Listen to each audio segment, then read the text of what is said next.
everyone, welcome to my YouTube channel, the Filipino Wife and Mother Life Philippines. So for today's video is I am going to share with you my life experience as a mother.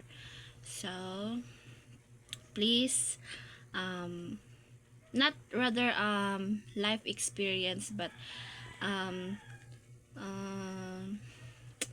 what is my life as a mother, and what is my duty every day, my daily routine from Monday to Friday, because my child, my daughter is already a daycare, a regular, and she will be graduated soon on April 22, I guess.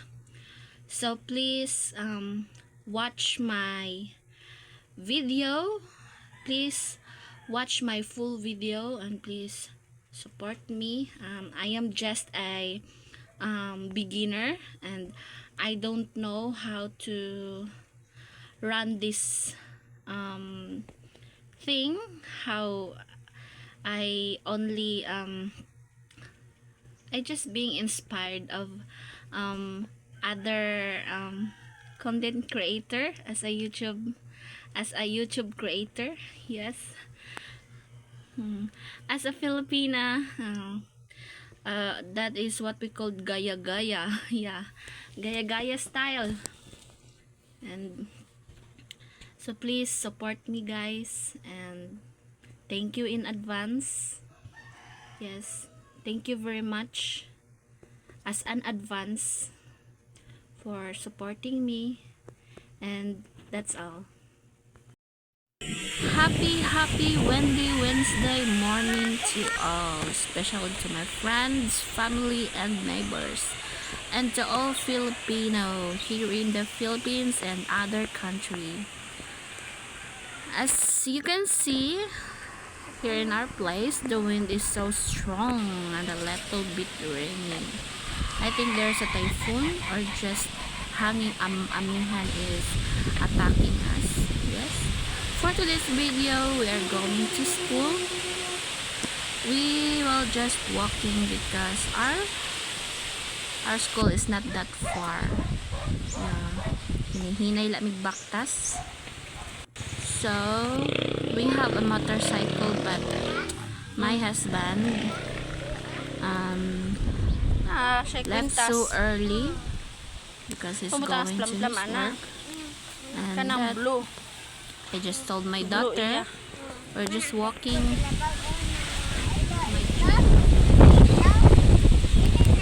For those asking or wondering why we need to escort our child in their school, this because as a Filipino mother, that is what we already know since that we need to escort them no matter what, because that is for their safetyness. Yeah, because nowadays there are lots of bad people.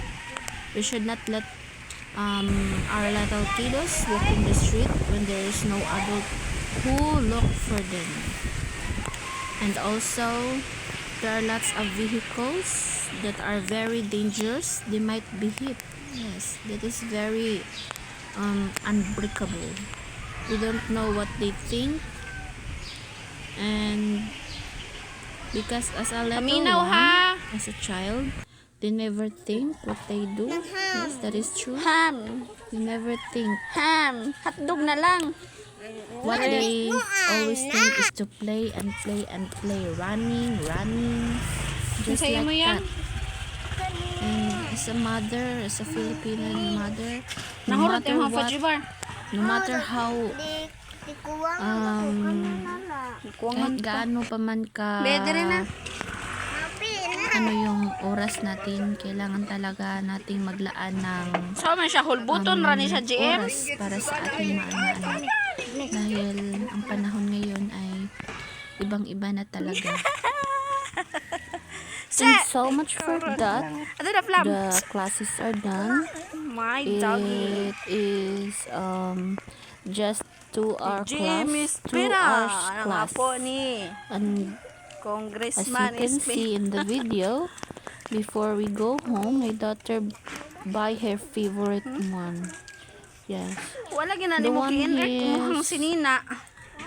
Walwal na na. yung isang kasama niya Uban po ng papa ay niya. kaklase niya, Uban na ko kay. yung lalaki, Mayo na pugad to. si GM. Nakisabay lang po siya sa amin. Palmeria si Kasi yung Papa lang tita ato. niya, andun pa po sa So this school. time guys, Kasi yung pinsan paulit na din di niya ay nag-visitor we're po. going home. Opo. Kaya, dito muna siya sa amin sasabay. Kasi yung bahay Together niya, with my malapit-lapit lang daughter naman din. Andun lang And sa her classmate, JM. taas. Yung place nila. We're from school in daycare Pili day. Pili Daycare Center. Daplin.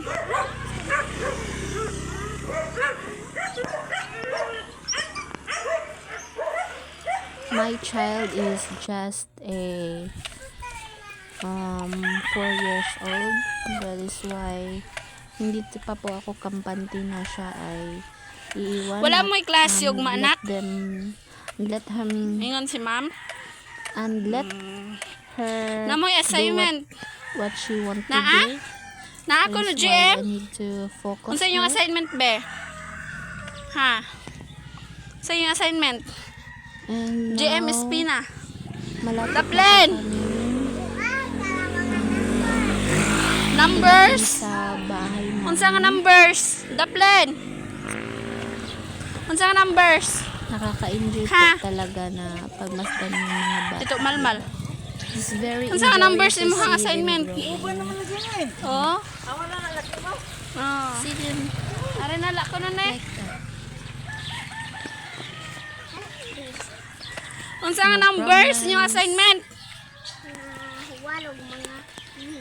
Damo di ay. Sorry for my Ay, kumbay. video. It's a little bit kurog po. It's a rest. Yung ano ba yung kurog? Magpahulay kita. Because I'm just walking. So, thank all. you.